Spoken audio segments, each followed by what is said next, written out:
Hey folks, what if you had a cheat sheet to better parent your child more effectively? Better parent your child more effectively. Yes. Hey, we're continuing on with our series on parenting with their temperaments. Today we're going to be talking about sanguine parents. So you sanguine parents, what are the things you do excellently with ease? What are some of those frustration points that you deal with? And how do you start to process through those things? So we're going to help you make some more connection and compassion in your home. And Aaron, anything else? Well, and we're going to take you through one of my examples of where I struggle. The model sanguine for us today. Where I struggle in parenting and kind of my journey through that. So stick around. I think you guys are going to get a lot out of this. But also, if you know a sanguine parent, if you are not a sanguine parent and you know somebody, pass this along to them. I think it would be helpful. See you guys in there.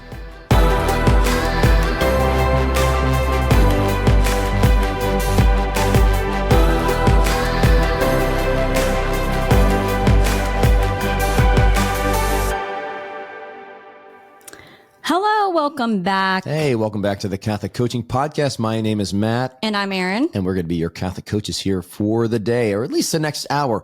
We are continuing on with our series that we dedicated to parenting in your temperaments. We got this amazing guide that you can actually click into the show notes and get this thing, a temperament guide for parenting. It's a quick guide to just give you some quick insights on how you can create a little bit more compassion, connection within your home by understanding your temperament and your child's temperament.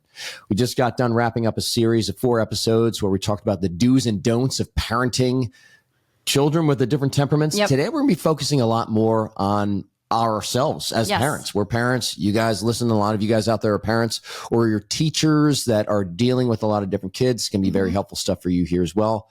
But we're going to walk through a little bit more into your life, your temperament. What does it mean in terms of how you show up, your strengths, some of your frustrations, maybe some beliefs that you have that don't necessarily incline you to show up in your best.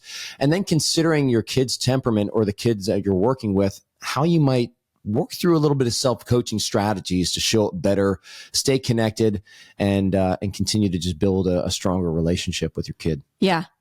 Yeah. It's a little different from when you're dealing with adults. I mean, a lot of this stuff that we're going to be talking about can overflow into your relationships with adults with these particular temperaments.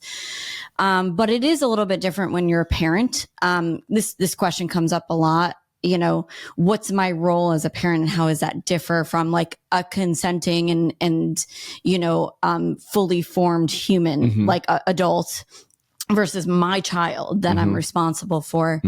And so, a lot of it is similar to our teaching with adults, but there is just that touch of, yes, there's a responsibility to form them. And so a lot of even some of these strategies that we're going to be going through, like strategies that you can use for different temperaments as a particular temperament as a parent, they will be colored by the forming the other person. I think what you're getting into, Aaron, is it's like how you show up and how you it's all comes back to the nature of the relationship. Yeah. Right. Okay. So the nature of the relationship between a parent and a child is different from a parent and their spouse, or people that we go to work with, or people that we just see sitting next to them on a bus. Right.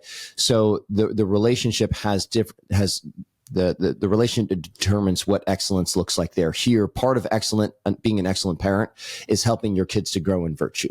Right? Yes. It defines your role. Yes. And your responsibilities. Yes. So, and I think that's what we're talking about here. Yeah. And I got a little frog in my throat. I've sneezed like 8,000 times. Literally, right before it was like nonstop. I think it was like maybe gracious. 15 times in a row, like not exaggerating. Ricola. So Matt's going to be... You're going to be the sanguine. Yes. You're going to be your sanguine self today. Woo. For sanguine parents, for all you happy sanguines out there. Yeah. We're starting with sanguine this time. Usually we start with choleric. Yes. Yeah, we're starting with sanguine because Matt has a frog in his throat. And I was the one who did my work first, which is very unsanguine-like. Anyway, okay, here we go. So all you sanguine parents, listen up. Here's friends. our structure. Yeah, we're going to go through, for you sanguine parents, what are some of your strengths? What are some of your frustrations that you deal with? And those frustrations are going to be paired with the different temperament types and how they trigger you. And then some of the common beliefs that are at the root of those triggers, where we show up and we're not our best selves as parents. Erin's going to be walking through an example with a melancholic child. Yeah. Right? Yeah. And because it's my lowest. Because it's her lowest. Yeah. And even like on the spectrum of like the temperaments, not saying that you can't be both sanguine and melancholic. And there's different, whatever, there's different thoughts about that, but they're kind of the opposite too. So that's another piece. It works out well. So it'll be a lot of fun here. But what you'll walk away with is an example of what doing your work as a parent looks like, taking into consideration your unique design, having a little bit of grace for yourself and for your kid. So again, you can take these things, apply them to your own life, and enjoy a little bit more connection with your family. Yeah. Let's do it. Okay. So first, 5 strengths of the sanguine parent. Okay. You may have, if you're sanguine, you may have all of these. You may have a couple of them. And they might show up differently. But also keep in mind, if these are strengths, they also do play on your motivations as well. So as you're kind of, as we're going through some of the strategies, some of the harder work, you can lean on these strengths. All right. So the number 1 is enthusiasm. And it's sanguine parents bring joy and excitement to their, just like this enthusiastic way of approaching family life and even just any type of social life. This is something I've actually learned to guard. You may not recognize it. I'm working on it though, because I know that even my melancholic secondary and even my choleric kind of just like abruptness can show up and almost squash some of that enthusiasm. But I see the difference of when we have Erin's enthusiasm engaged in the house, and it just we're working together towards a common goal a lot more. And so it definitely something fun in the house. Yes. Optimism is another one. Positive outlook, obviously silver linings. You find silver linings.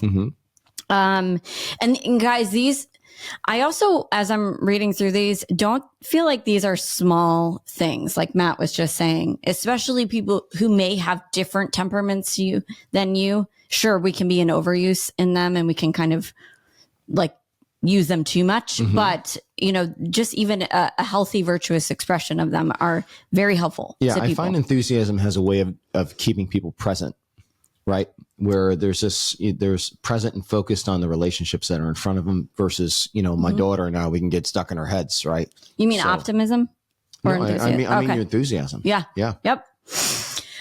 So optimism, their positive outlook encourages resilience and confidence in their child. Social skills. So you can make connections with anybody.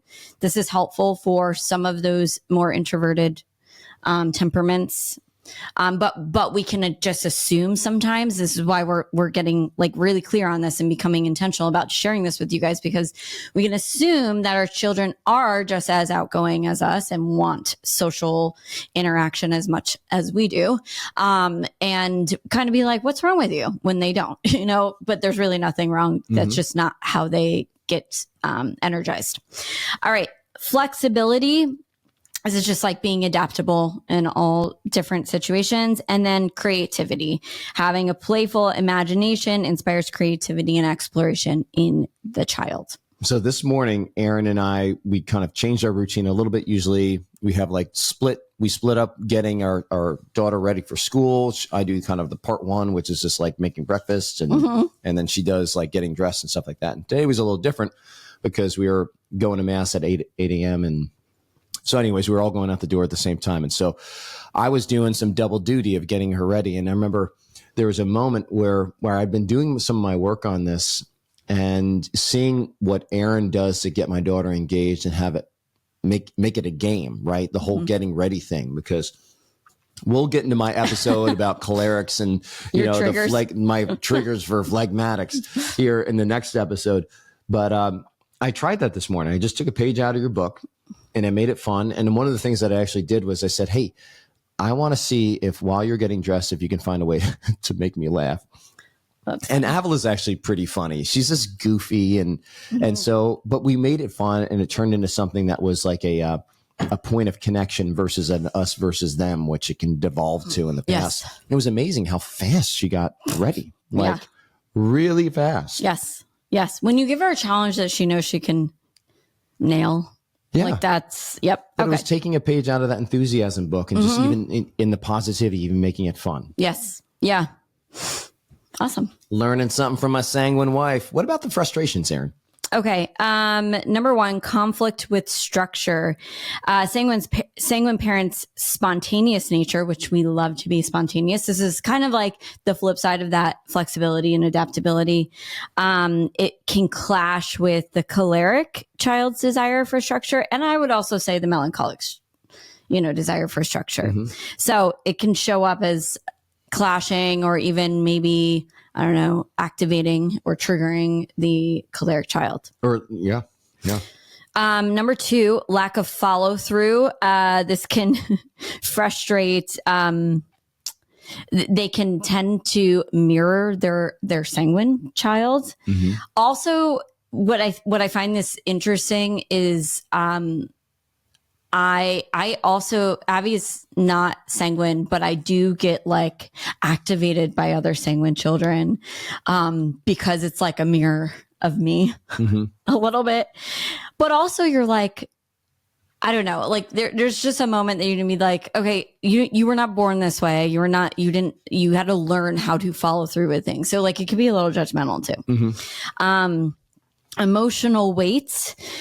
This is the one actually I'm going to be talking about, but my melancholic child, she's just very introspective and sensitive. And I can take that can feel heavy to me. Also because I am empathetic and I want to cheer her up and make things better and positive and easier for us. It can feel a little draining, and we're going to get into what I'm going to do about that. Resistance to excitement. A phlegmatic child's reserved nature may frustrate a sanguine parent eager for adventure and energy. I wouldn't say, maybe because I'm secondary phlegmatic, I wouldn't say I really struggle with that much. Maybe in the past I would have, but I don't think I do anymore. It's just kind of like, I just know that she's slower to respond to things. Yep. And then struggle with consistency. There it is again. Sanguine parents may struggle to provide a predictable and routine a routine of children of all temperaments need. I feel like having my secondary phlegmatic has helped with that, helped create consistency. I like consistency. I like being able to, I do like to change things up a little bit, but within limits, Yeah. I mean, I would notice that you are quick to adapt the plan or adapt the routine, or I'm quick to reinforce the routine and like really keep us on schedule, keep us on routine. And sometimes you need both. Yeah. Right. Yeah. So it's just how we're both inclined to show up there. Okay. Yeah. Cool. So those are some of the frustrations. All right. So parenting a melancholic child here. All right. So what we're going to do now is we're going to go into one of these frustrations that the sanguine might experience here. Erin's going to lean into the emotional weight that she talked about, and she's going to share a little bit more of her experience, some of the beliefs that are underneath it, because again, when we're feeling these frustrations are emotion. They're coming from something that we're thinking, a perception that we have. And so we want to be able to capture that perception and grow aware of it and actually bring it through what we call the reason cycle here as well. So we're going to be walking you through those steps, and then we're going to get into some strategies that you can actually take to step out of that frustration and be more of your sanguine strengths as you're parenting. Yeah. Also, this isn't the only one that's involved in this temperaments guide that you guys get the free download to. Like, I want to plug that. Go and download that right now. It's in the show notes. You can also find it at CatholicCoaching.com. This is just one example of it. But it's sanguine with every single child, and then it's choleric with every single child in it. So it's really helpful. Because so often, guys, we were like, they're different from us. There must be something wrong. It's not. There is nothing wrong. Nothing has gone wrong here. It's just learning a new language. So, okay. So my particular thing, I'm going to take you guys into my world. I am sanguine phlegmatic, meaning sanguine can be emotional. So we can understand that side of the melancholic that has very deep emotions, deep sensitivity to things. So we can understand that side of it. But I also have the two temperaments that let go of things very quickly, if I'm even bothered by it at all, So the frustration that I have with my dear daughter, actually, I'm going to go through some beliefs that I have about my daughter. And these are the beliefs that we've included in the actual temperaments guide. So some of the beliefs are, they are negative all of the time, that a sanguine parent would have about a melancholic child. Now, if you have a melancholic spouse, you might have similar thoughts as you would as a parent. We may or may not have had a recent discussion about this, but keep going. Yes. All right. So beliefs, they are negative all the time. The glass is always half empty. They overanalyze everything. They are way too stuck inside their heads. They are too particular and perfectionistic.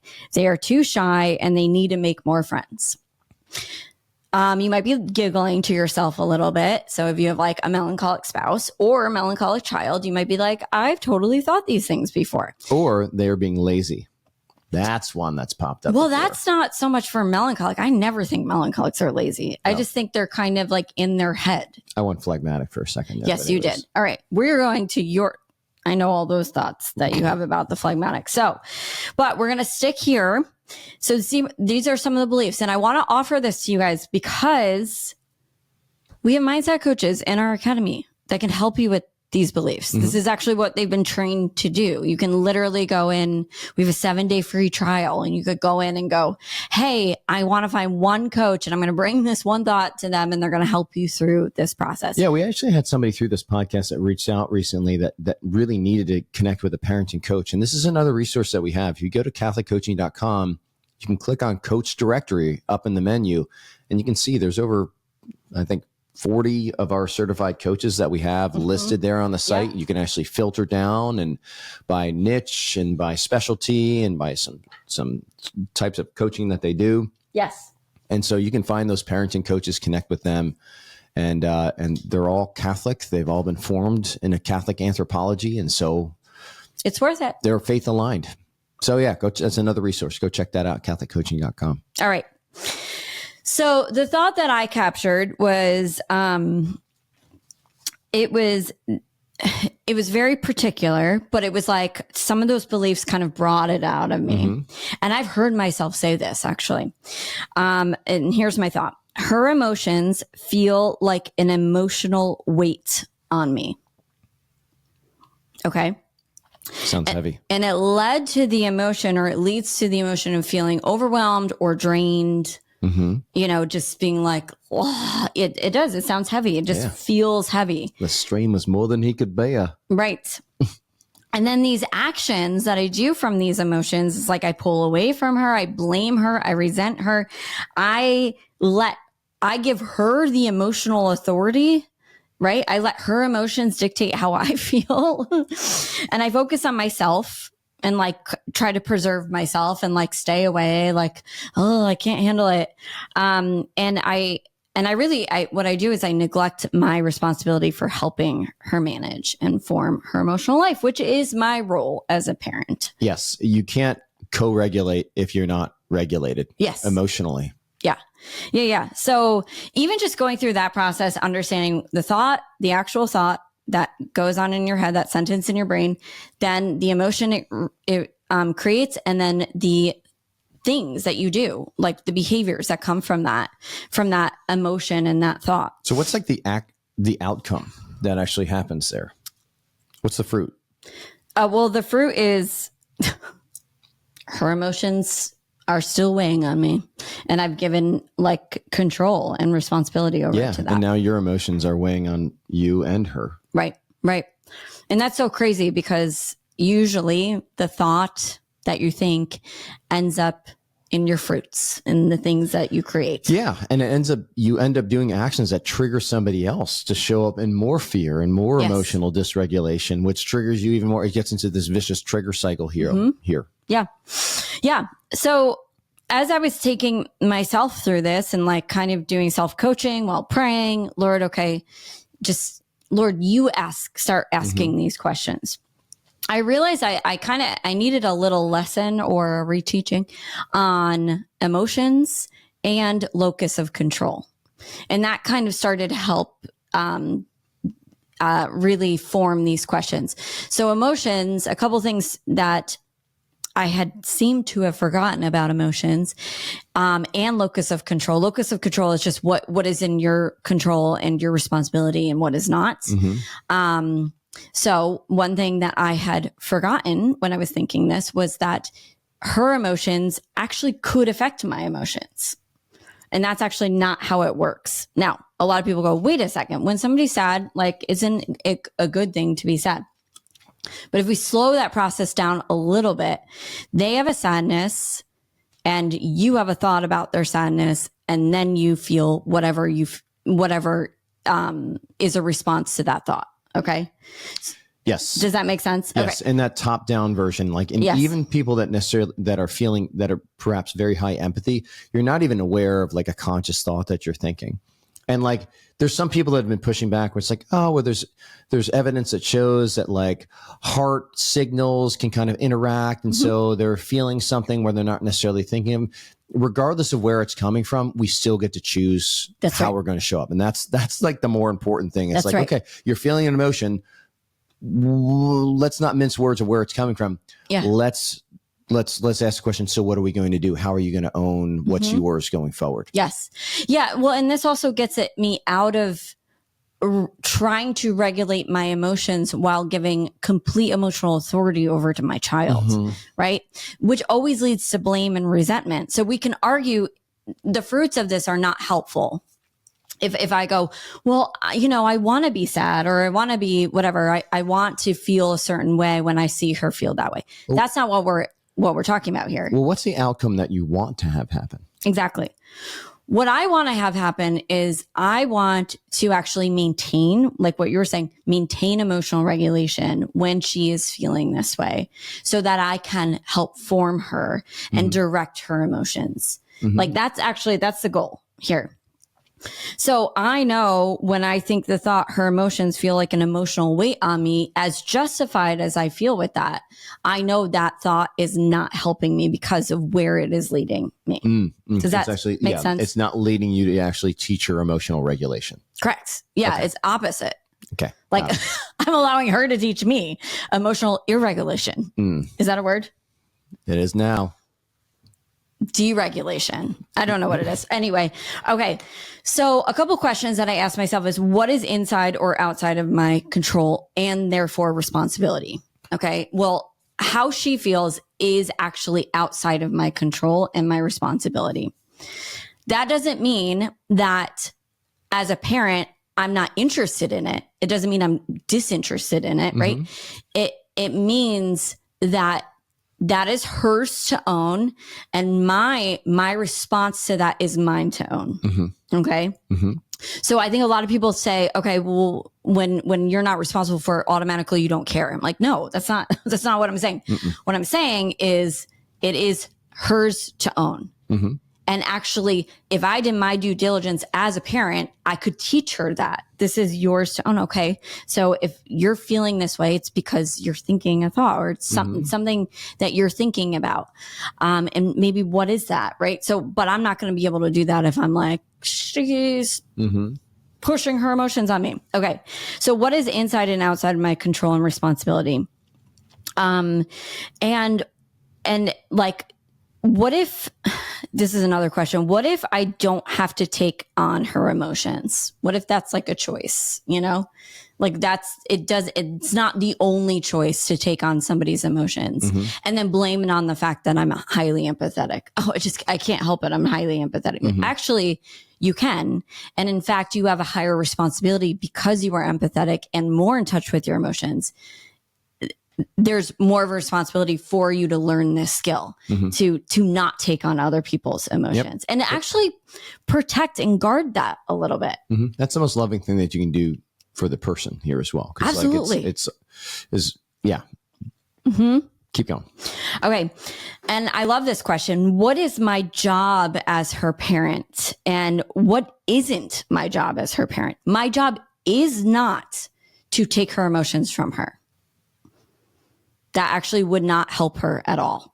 It wouldn't. My job is to teach her what to do with them, teach her how to pray through them, teach her how to even breathe through them, and just some techniques of how to actually help her. Because here's the thing about my melancholic child. She's highly empathetic, highly intuitive, emotional, but not in the worst way. Actually, it's just she feels her emotions very hard and strong, and it can be a tremendous superpower. But like if nobody's teaching these regulation techniques to her, which I wouldn't put that on anybody else. It's not anybody else's responsibility to do that. It's mine as her parent. Then like, you know, she can't actually come into these strengths. She's it's impossible for her to come into this strength. And finally, what if her emotions, and notice how it's like, I'm not even talking about negative emotions, but like, what if her neutral emotions, because that's actually what the catechism talks about emotions, describes emotions like as neutral. Depending on what you do with your emotions, that's actually what brings in the morality of it. But emotions themselves are neutral. What if her neutral emotions aren't scary to me?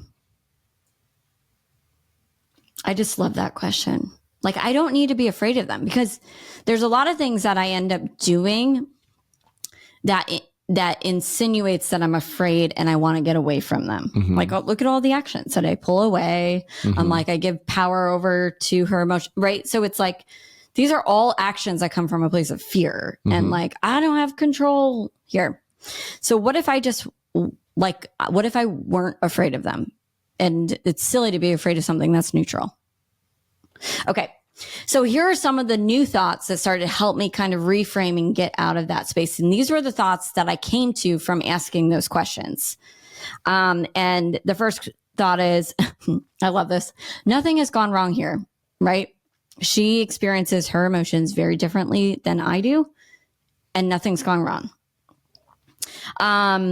I love this one. This has always helped me with. And that brings you to a place of acceptance. Yes, that brings me to that emotional place of acceptance. I'm way less likely to react emotionally or to withdraw or do any of those actions that I explained earlier. So showing up better, having a more aligned disposition to excellent parenting. And also just, feeling like empowered a little bit too. Okay.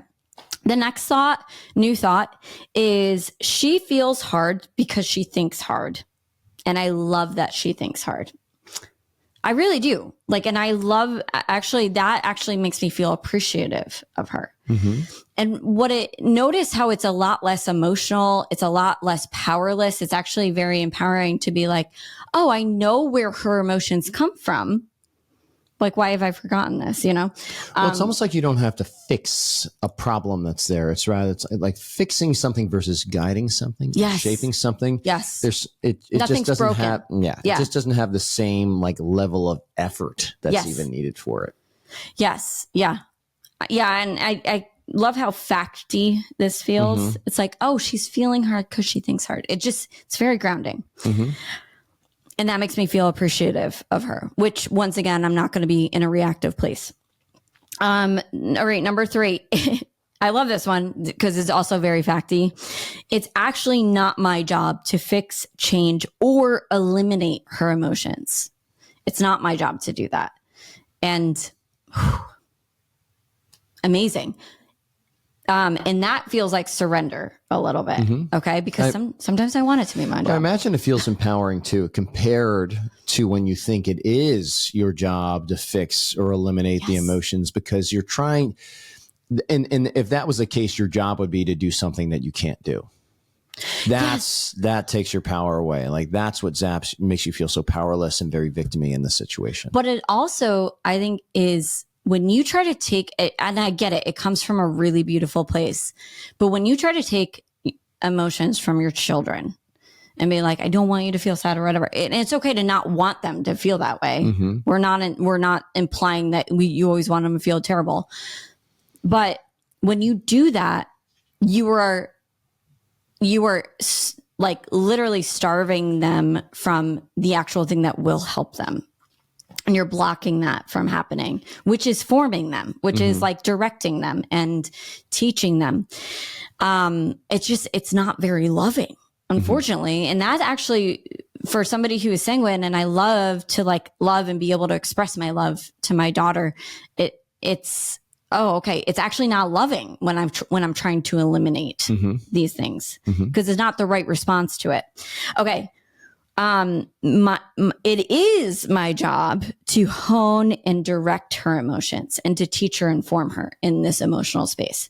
So it's not my job to fix, change, or eliminate her emotions, but it is my job to help her hone and focus them and direct them, and also accept her emotions, but be formed in them. Yeah. All these things, like you said, they're just very facty.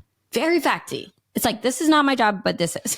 But it's also like you're speaking, like you're speaking what excellent parents do, right? You're speaking kind of a job description in some ways of what excellence looks like as a parent. It's almost like this remembering exercise that you're taking yourself. Okay, this is what it means to be excellent as a parent. Yes. In this circumstance. Yes. And guys, it's not enough to just do this once. I need to be reminded of these new thoughts often, especially when it's late at night and people are hangry and tired and emotions are on the rise. I need to kind of come back to this. Adderall has worn off. Yes.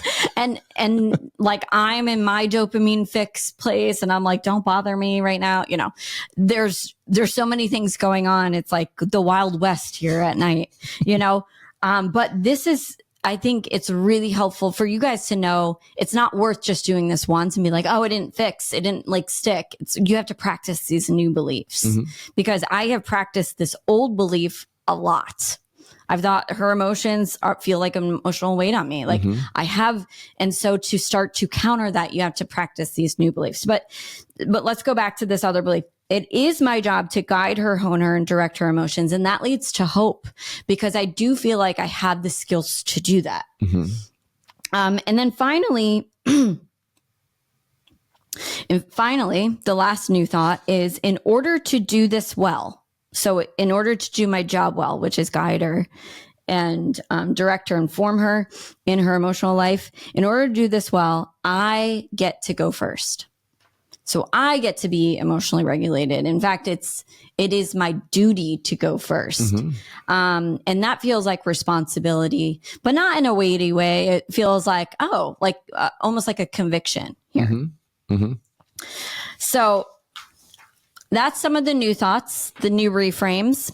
Now we're going to go into some of the strategies that we have for you guys in this parenting guide. Yeah, the reframes are important to do alongside the strategies because the strategies get into like, do this, don't do this kind of thing. And if we're just focusing on those externals, but we're not dealing with some of these thoughts that are underneath it, it's going to feel like you're driving with the parking brake on. So do some of the thought work, like Erin was saying, get in touch with, the thoughts underneath, some of the frustrations that's there. And then come to these strategies. And we're even going to walk through not just the strategies, but even some of the mindset work that you did to make sure your interior life was aligned with this excellent strategy. Yes. Okay. So in mindset coaching, there's capturing the old belief that's keeping you stuck, reframing that, but also developing new beliefs. So I kind of went through what I just went through were some of those new beliefs, some of those reframes. But what I wanted to do was create new beliefs or compelling beliefs that would actually lead me to do these new strategies. So, because remember, our thoughts lead to our emotions, which lead to our actions. So if we want to do a new action, kind of work backwards. Okay. What thought, what emotion do I need to be feeling? What thought do I need to be thinking? So that's what I did here. Okay. So the strategies to help the sanguine parent with the melancholic child that may be struggling with feeling like an emotional weight on them is to set aside time to dedicate quiet one-on-one time to just listen to their concerns without trying to fix them immediately. And I think that word immediately is really powerful there because it's like, it doesn't mean that they'll never be fixed. And I think sometimes that's a thought. It's like, well, if I just let them indulge in this, they'll just indulge forever. It's like, well, no, they literally just need to be seen and heard in that moment. So it doesn't need to be and the fix doesn't need to happen immediately. And this applies to husbands too. Wink. Yes, exactly. And for young kids, this might be cuddle time. It might not just be like sitting there listening to them like ongoing. But if you give a melancholic space to talk, they will. So they'll take it. And so dedicate that. The second strategy is encourage their creativity as a way to channel emotions positively. And this is great because you're creative as well. Remember, we were going through those strengths. Mm-hmm. And so you can actually channel your own creativity to help them channel their creativity, that one's an easy one for me. The first one that I just went through, the kind of like, I don't need to fix this immediately. And that's a great new thought. I don't need to fix this immediately. Mm-hmm. And then this third one that I'm going to, go over it with you. And it sounds a lot like that first one, but those two are the hardest for me, I would say. Okay. The third one is be willing, and this may feel unnatural, but it's very helpful. Be willing to let them express their sadness without trying to change them or cheer them up out of their sadness. So the first one is listen to their concerns. This one is feel their sadness. This can be activating to a sanguine because we don't really see a reason to feel sad. Unless if you do have like a secondary melancholic and maybe there's like a great balance there. But like I'm like struggle with that. I'm like, why do you love feeling sad? Like Avila will like sometimes like cry and look at herself in the mirror. And it's funny to me. But it's just this really interesting, like Matt will watch, your secondary is melancholic. You will watch the saddest parts of movies over and over and over again. I'm like, I watch one sad movie and I'm like, I'm never watching that again in my life. Oh, I'm like, I would, when I was a kid, I would be laying in bed at night and I'd be thinking of scenarios of like my parents dying and making myself cry. Anyway. Not all the time. I'm just saying. But it happened once or twice. We may never understand it, but it's very helpful to know that there is like a comfort in feeling sad, which is amazing. Like we can appreciate that and probably learn from it. Like, wow, this like, you're so comfortable with this emotion and like, maybe I can learn something from it.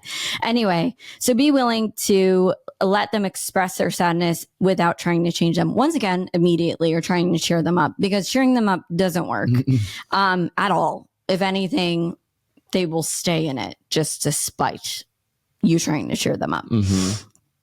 All you melancholics out there are laughing. Stop cheering me up. Giggling to yourselves. I know it. So that's the third one. And then finally, when they are open to it, that's the very important caveat here.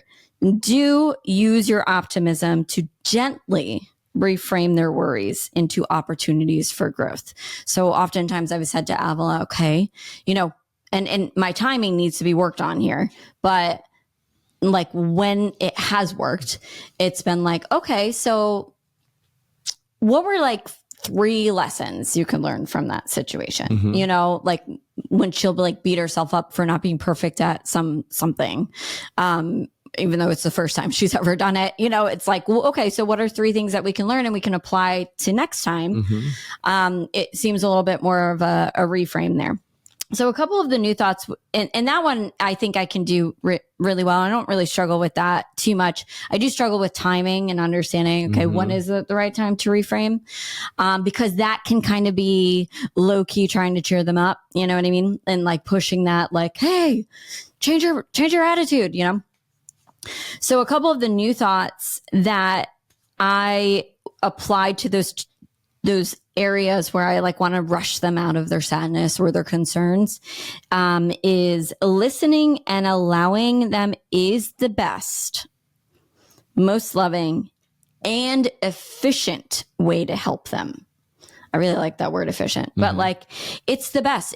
The other ways don't work. And if that's like has to be your new thought, it's like, this is not working over here. You're trying to rush them out of their emotions and their concerns. Like it just doesn't work.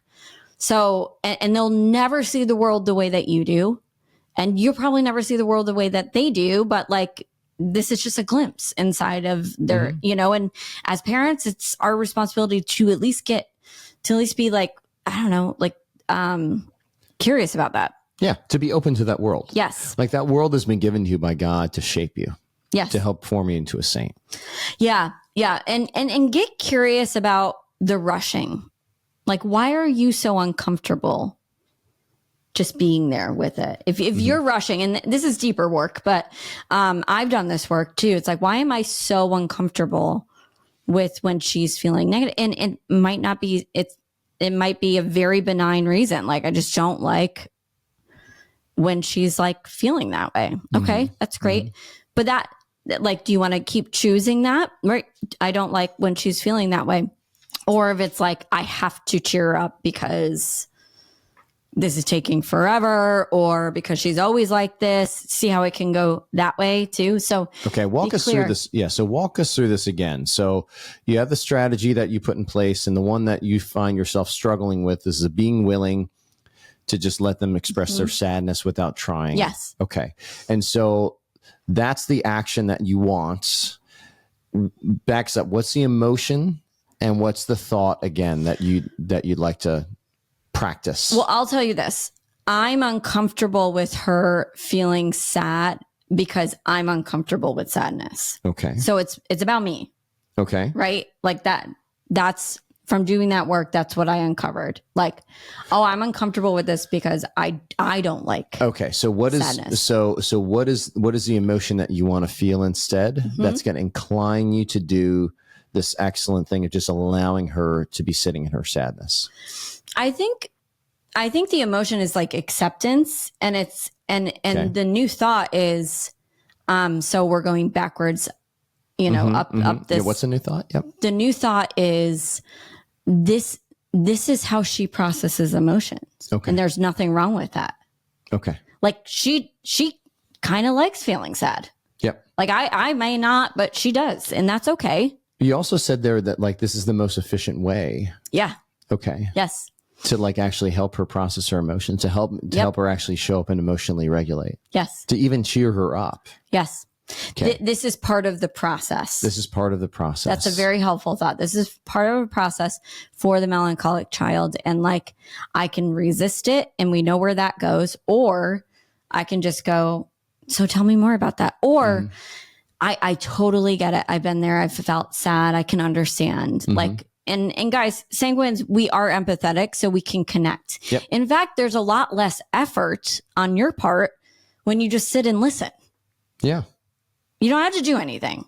Take a break, you know, just sit and listen and just be like, I know. But even that sit and listen isn't necessarily the sanguine positivity trait that wants to come in and be enthusiastic and be encouraging and cheer people up. So like there's something there's an invitation to do something that is contrary to your nature in some ways. Well, and I think it's creating or to really understand on a deeper level how to show up as the encourager, right? And so it's refining your encourager to be able to show up with a deeper consideration of the person you're with. I wouldn't even say you need to change. I think you just need to lean on other strengths in that moment. Okay. So you have like a lot of sanguines are very encouraging and empathetic. And also have that flexibility. You can kind of move with, you can feel out what the person's going through and like be flexible in your response to that.